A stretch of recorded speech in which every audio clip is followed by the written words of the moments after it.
were going through Animal Pack and Universal, the journey there of putting your marketing skills to use in the branding, like what are some of the biggest lessons you learned through that? Okay. I'd probably say the biggest thing is having a real consumer connection. Customers should not just be numbers. And I do work for a big company, and I work for other companies, and a lot of those companies, customers are just a number. You're a number. You're a KPI, a key performance indicator, right? Mm-hmm. We learned at Animal that customers are real people, and let's have a real deep connection with them. Let's get to know our customers, right? Let's use their feedback to help us come out with better products. Yeah. Let's involve them in the process. How many times did we like beta test products before we came out with them, or alpha? We called it the alpha test. Where months before we'd launch a product, we'd send it out to consumers and have them try it and then give us their feedback. We involved them in our marketing; they were a big part of it. So to me, understanding the consumer, really get a deep understanding the consumer journey. Nowadays, it's a digital journey, right? So it's a little different, but understanding that journey from where they first find out about your product and then follow that process, right? Let's say you get hit with a Facebook ad, right? That's the first point of contact. You never heard of this company, you hit with a Facebook ad. It's interesting enough that you click on that link. Where does it take you? What happens? Go through that whole journey, and from a digital marketing perspective, how to reduce what we call friction, make it easy for the customer, make them easy to find information, easy to contact you, easy to buy if they're ready to buy. There's a lot of websites and stuff that I'm amazed at. They make it hard, like not purposely. I guess they just don't know any better. But if I have to jump Yeah. through hoops to, let's say, see a formula on a website, right? If I have to jump through hoops to get that, I have to make 3-4 clicks. I'm probably gone. You lost me as a customer. Mm-hmm. I'm out of there. Make it easy for me. But having a real deep understanding, it's not just a lot of companies talk about demographics. So our customers 18 to 35 male. That you don't know your customer. You need to know their psychographics. What do they like? They like football. They're into cars. What do they like? What gets them excited? And that really will help you like mold products or your marketing towards those people.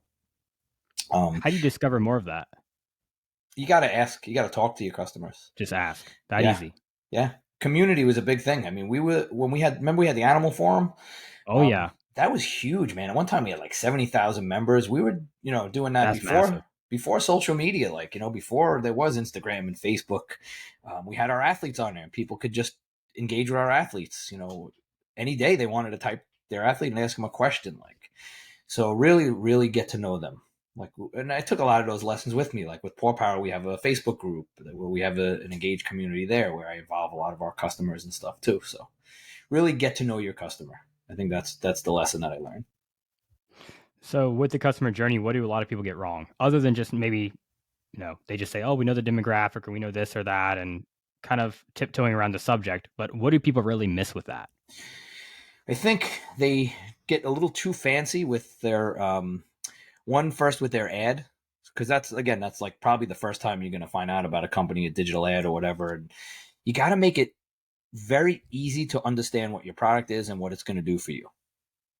If I have to guess what your product is or what it's going to do, I'm gone too. I'm scrolling through my phone. If I can't tell right away what that product is it a pre-workout? Is it a lot of these companies come up with fancy names for like products, and we did it at Universal, right? We had Storm, we had Torrent, Shock Therapy. If I say Torrent, you don't know what the hell that product is, right? It's Yeah. almost better to go simple. Maybe we should have just called it Universal Post Workout. I would have known what Yeah. that is, right? Boom. I don't have to guess what that product is. And I think people try to get fancy, come up with cute names and stuff. So I think you want to be a little more straightforward, get that message. You have about 3 seconds to get somebody's attention on a digital ad, or they're scrolling right by. What do you think grabs people's attention most on the ad? Is it like the pictures, the videos? Is it the copyright? Like, what really gets people bought in? In my experience, video does better. There are some picture ads that do good, but it's got to be something that catches your eye, like. Mm-hmm. And right away, like I said, the statistics show you got about 3 seconds to get somebody's attention. So like Eric Finkhauser's calves. Yeah, that'll do it. That would make you stop, Yeah. right? Yeah. So that was kind of the idea with the animal ads. It wasn't digital back then, but in the magazine, everybody had color ads, right? And then you flip the page and you got a black and white animal ad. And that made you stop and look. It was something different. So you got to find a way to kind of like stand out and grab people's attention quickly. And then Hmm. the ad copy is important, right? But that's secondary. I think people see the video first or the picture first, and then they look at the ad copy if they're interested. Man. So what is it like with Paw Power now?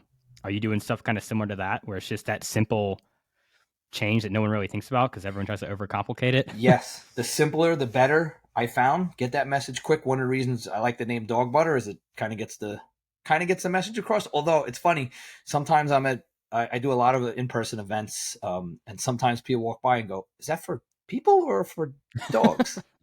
I thought it's pretty clear, but some people think it's still for people. But I'll tell you, we experimented with a lot of different ads. We do a lot of testing, and if you're going to run digital ads, that's you got to test. You got to test different creative, test the picture versus the video, test different, different text.